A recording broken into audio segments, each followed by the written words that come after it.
Tierra plana, cuestiones frecuentes. Por Eric Dubay. ¿Cómo funcionan vuelos tales como Sydney-Santiago en la Tierra plana? Otra supuesta prueba ofrecida a menudo por quienes debaten en favor de la Tierra globo consiste en el supuesto tiempo y problemas de ruta que existen en los vuelos de larga distancia en el hemisferio sur. Por ejemplo, la ruta de vuelo directa desde Sydney, Australia, a Santiago, Chile, toma un promedio de solo 13 horas para llegar a su destino, una duración que los terraglobistas proclaman como imposible en una tierra plana. Dicen que, como los vuelos de Sydney a Santiago, con escalas en Estados Unidos, demoran el doble de tiempo para llegar a sus destinos que los vuelos sin escalas, que esto demuestra que los vuelos directos no pasan sobre Estados Unidos y no podrían, por lo tanto, completarse tan rápidamente sobre una tierra plana. Como con todos los argumentos del globo, esta es una conclusión precipitada que proviene de su razonamiento espurio. Para empezar, si la Tierra fuera verdaderamente una esfera, la ruta más corta para todos esos vuelos sería una línea recta sobre la Antártida. Si esta ruta de vuelo fuera realmente posible, recortaría muchas horas y muchos cientos de millas, pero a los pilotos se les da la excusa de que la Antártida es demasiado fría para sobrevolarla, así que ni un solo avión en realidad toma la ruta más corta y rápida sobre una Tierra esférica. Ahora bien, incluso concediendo este punto, si la Tierra fuera realmente una esfera, entonces la segunda ruta más corta para todos esos vuelos sería un tirón directo hacia el este o el oeste sobre el Océano Pacífico, permaneciendo en el hemisferio sur durante todo el vuelo.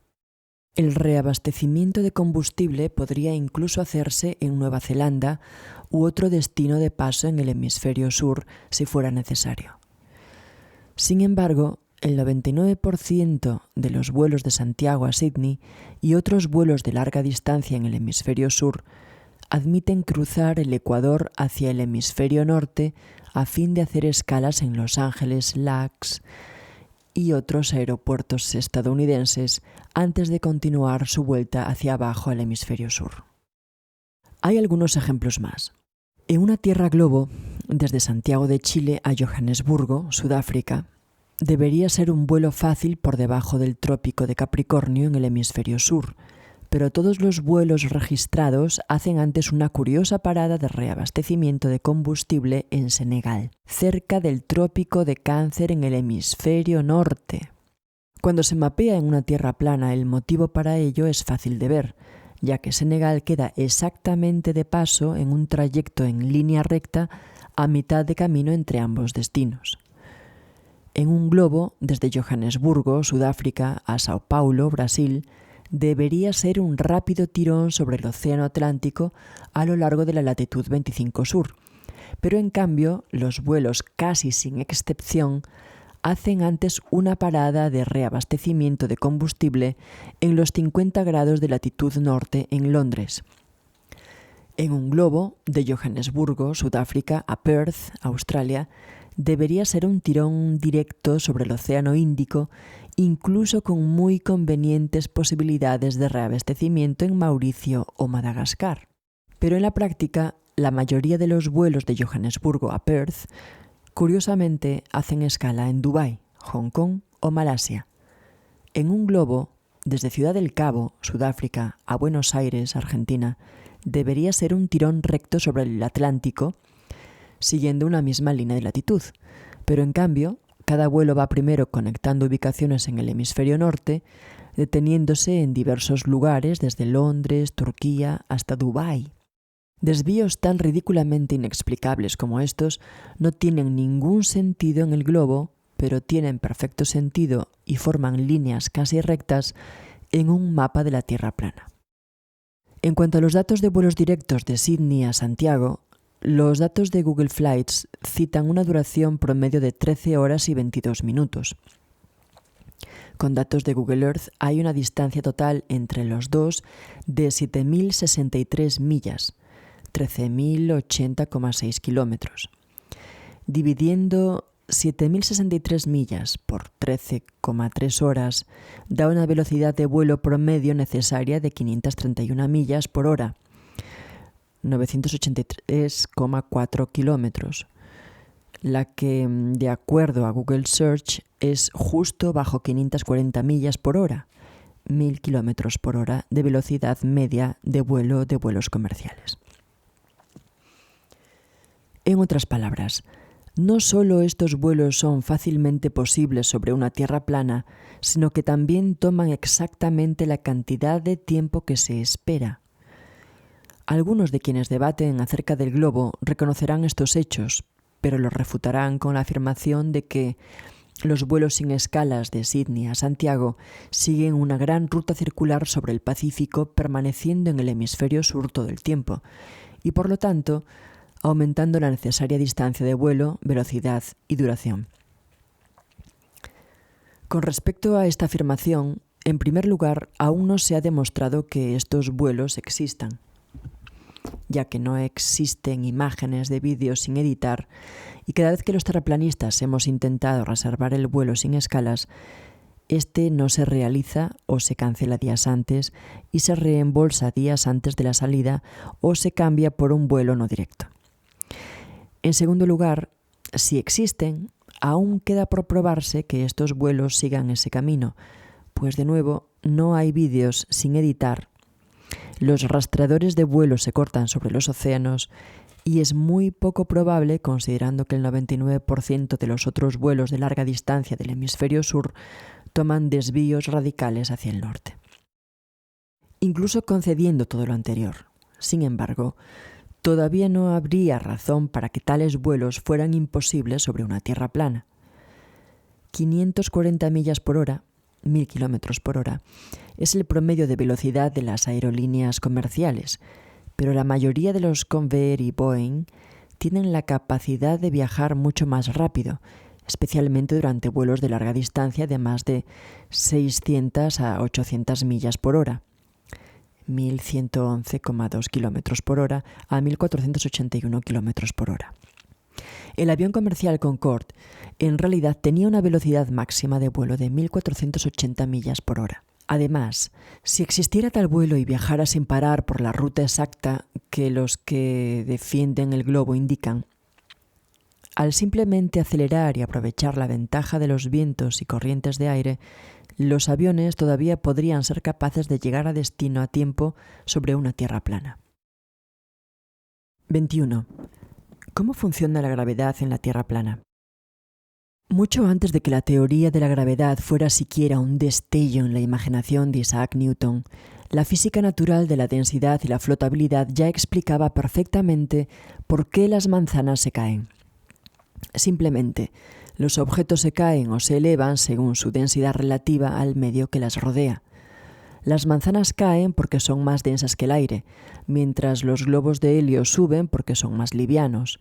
No se necesita la gravedad. Es por eso que las gotas de lluvia caen por el aire y las burbujas de aire se elevan a través del agua. Todo busca su densidad relativa y sube o baja hasta asentarse consecuentemente. Esta es la razón por la cual una pequeñita piedra se hunde en el fondo del océano, pero cruceros gigantescos y los portaaviones se mantienen a flote en la superficie, porque aunque una piedrita sea tan pequeña, su masa en relación con su volumen, su densidad, es mayor que la del agua y por lo tanto se hunde. Y aunque un crucero sea tan grande, su masa en relación con su volumen es menor en densidad que el agua y por lo tanto flota.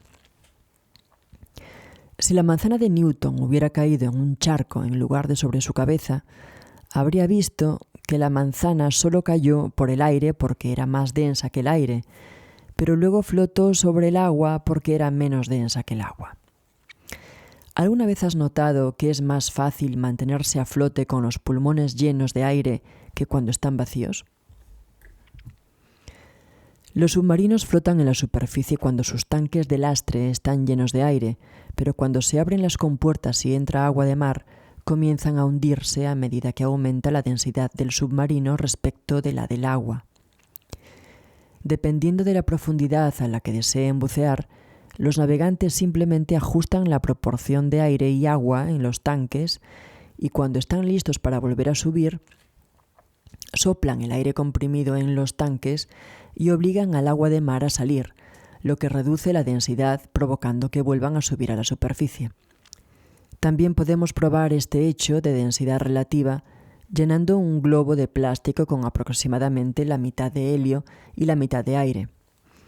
Ya que el helio es más ligero que el oxígeno, el nitrógeno y otros gases que componen el aire que nos rodea, llenando un globo con la cantidad justa de helio para compensar y equilibrar la densidad del plástico, da como resultado un globo que levita y desafía la gravedad, en equilibrio, ya que ni sube ni baja. Los escépticos a menudo se preguntan, si la gravedad no existe y los objetos simplemente se caen porque son más densos que el medio que los rodea, ¿por qué los objetos de diferentes masas caen todos a la misma velocidad? Si no hay gravedad, ¿por qué cae un globo de helio en una cámara de vacío? Y sin gravedad, ¿por qué es que exactamente las cosas caen hacia abajo cuando se sueltan en lugar de hacia arriba o hacia los lados? Para empezar, una pluma y un yunque caerán a velocidades diferentes porque uno es radicalmente más denso que el medio circundante, aire, mientras que el otro no lo es.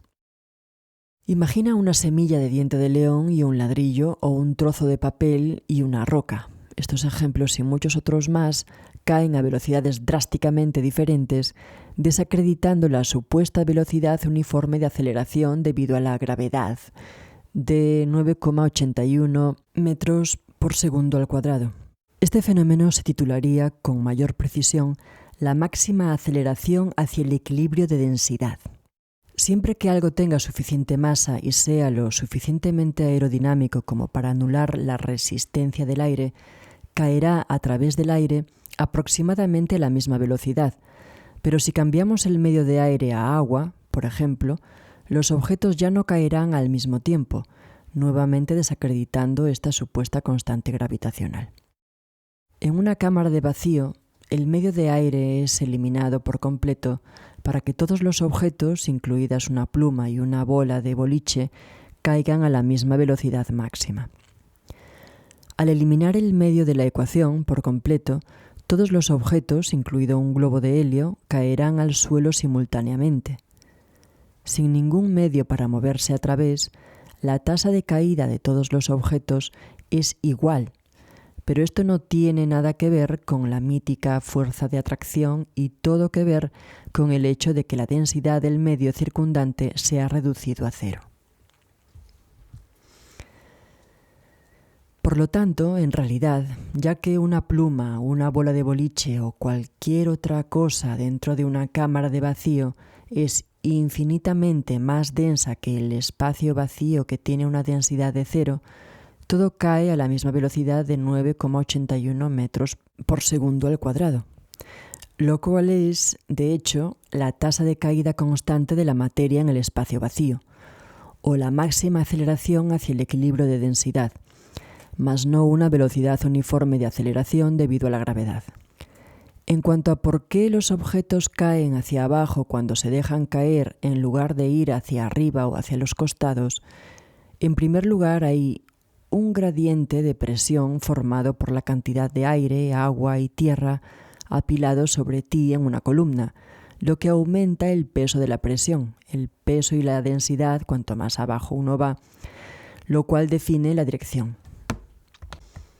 En segundo lugar, los globos de helio caen hacia arriba, no hacia abajo, demostrando que no hay un sesgo direccional hacia abajo.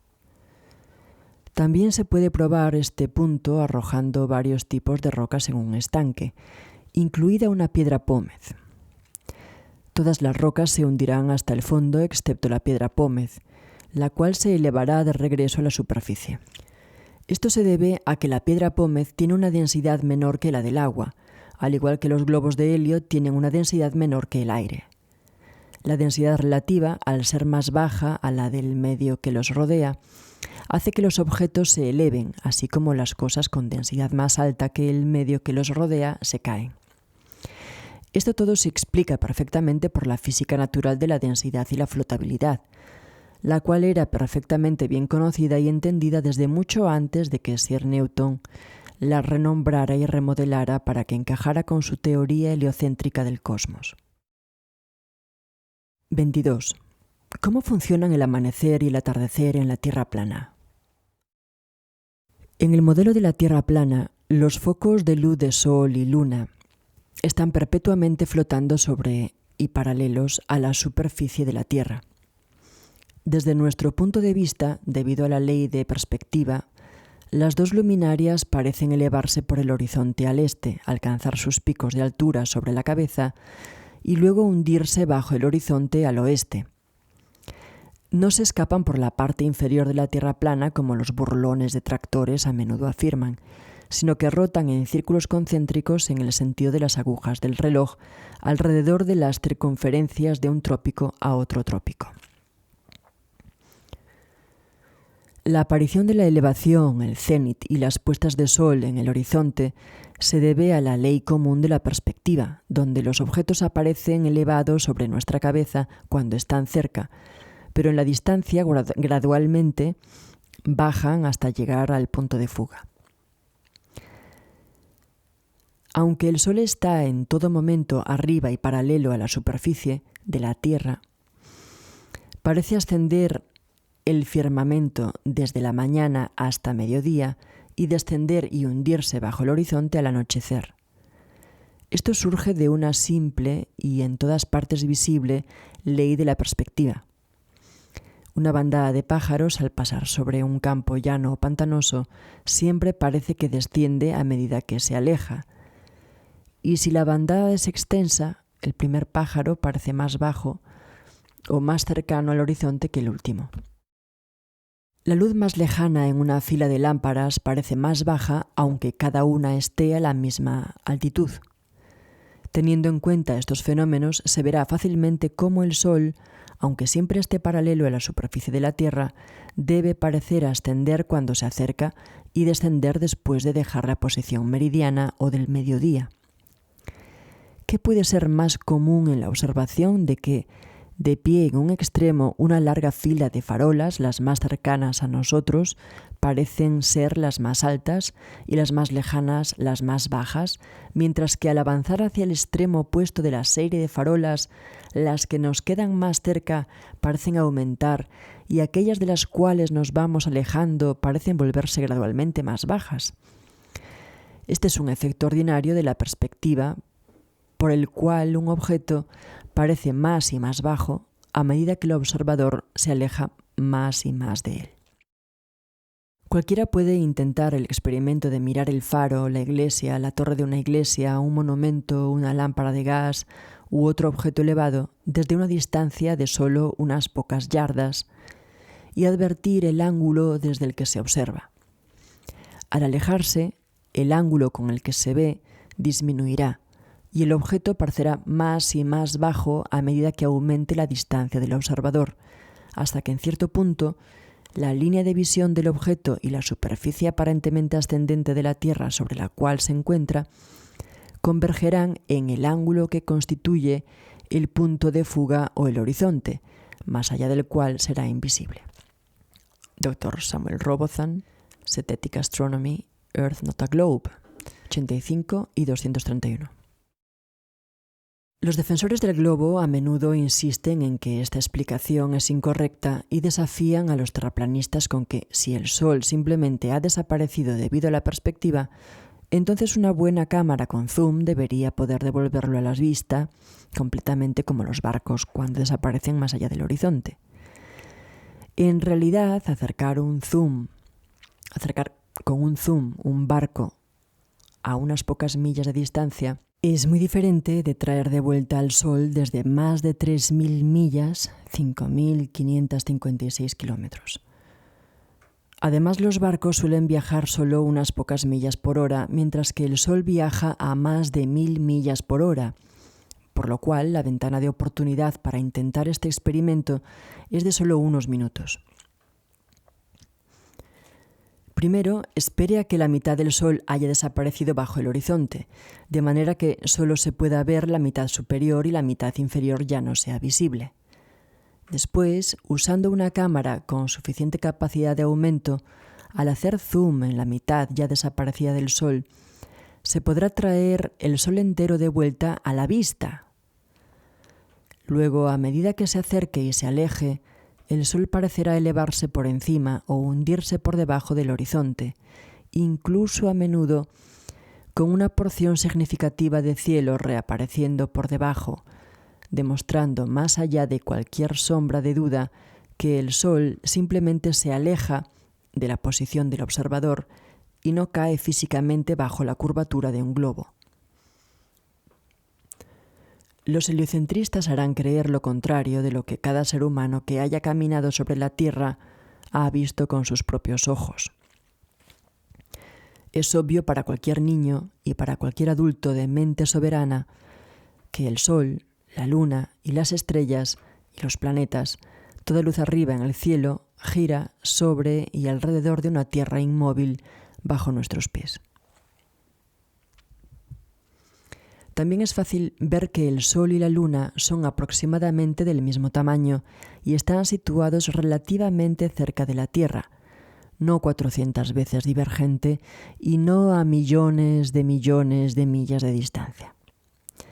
Abandonar los sentidos y la experiencia cotidiana en favor de tan infundadas fantasías de ciencia ficción es una falacia de apelación a la autoridad tan extrema que deja al creyente con el cerebro lavado, impotente para confiar en sus propios instintos naturales y encadenado para siempre a las fantásticas explicaciones de charlatanes astronómicos.